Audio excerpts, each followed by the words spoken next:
আসসালামু আলাইকুম ভিউয়ার্স, কেমন আছেন? তাহসান এফএম ব্লগে সবাইকে স্বাগত। আমরা আছি মোটামুটি, অত ভালো নয়। আপনাদের সাথে শেয়ার করা হয় নাই যে আমার বড় যা গত বৃহস্পতিবার বেলা 12টায় সিএসসির হসপিটালে ইন্তেকাল করেছেন। নেনিল্লাহি ওয়া ইন্না ইলাইহি রাজিউন। তো ভাবিকে নিয়ে গ্রামের বাড়িতে আসছি। ভাবির সব কাজ ঠিকঠাকভাবে শেষ করলাম। গতকালকে ছিল ভাবির 5 দিন, হিসাবে 6 দিন হয়ে গেছে আমাদের করতে করতে। তো সমস্যা নেই, সেটা যেটা আর কি মিসকিন খাওয়াতে হয় বা মিলাদ পড়াতে হয়, এরকমই একটা আয়োজন ছিল, ছোটোখাটো পরিসরে একবারে। কারণ এগুলো তো হাদিসে অতটা ভালো কিছু নাই, সেই জন্য শুধু মিসকিন খাওয়ানো আর বাড়িতে কিছু লোকজন, এই আর কি। তো সেই জন্য মাছ, পুকুর থেকে মাছ তোলা হয়েছে, সবাই মাছগুলো কাটতেছে আর আমি বসে বসে দেখতেছিলাম। অনেক খারাপ লাগে ভাবির জন্য।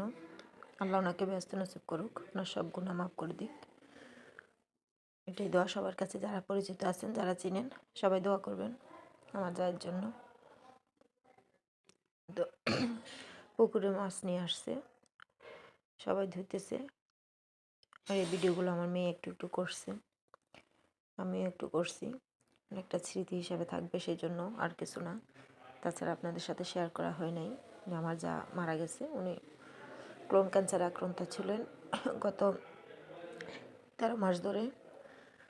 প্রায় বিগত 2 মাস ধরে অনেক কষ্ট পাইতেছিলেন, অনেক সংগ্রাম, অনেক কিছু।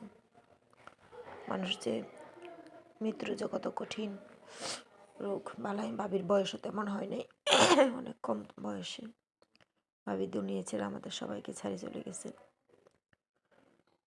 অনেক বেশি আদর করতো আমার মেয়েটাকে, নিজের মেয়ে ছিল না, ভাবির তো 2 ছেলে, অনেক আদর করতো। এখনো বলতে আমার অনেক কষ্ট হইতেছে, ভাবি যে নাই, সেটা আমি মানতে পারতেছি না কোনোভাবে।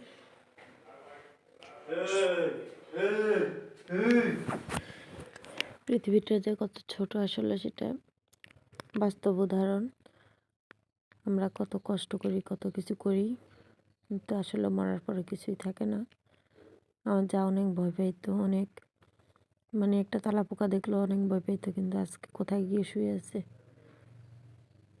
তারপর আমরা বান্দারা বুঝি না পৃথিবীটা যে কত কঠিন, সব কিছু ছেড়ে দিয়ে চলে যেতে হয় এক সময়। এবার সন্ধি আসার পর থেকে আসলে বিপদে বিপদেই সময়টা পার হয়ে যাচ্ছে। মন মানসিকতা ভালো নাই, এই জন্য কোনো ভিডিও আপলোড দেওয়া হয় না। যদিও খুবই প্রয়োজন আপলোড দেওয়া, কিন্তু পারতেছি না।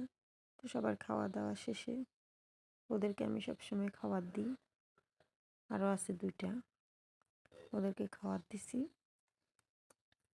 আর কি, সবাই সামনের রুমে খেতে বসছে, একটু করে ভিডিও করতেছিলাম, সবার সাথে শেয়ার করবো তাই। তো সবাই ভালো থাকবেন, আল্লাহ হাফিজ, আসসালামু আলাইকুম। দোয়া করবেন সবাই, সবাইকে যেন আল্লাহ সুস্থ রাখে।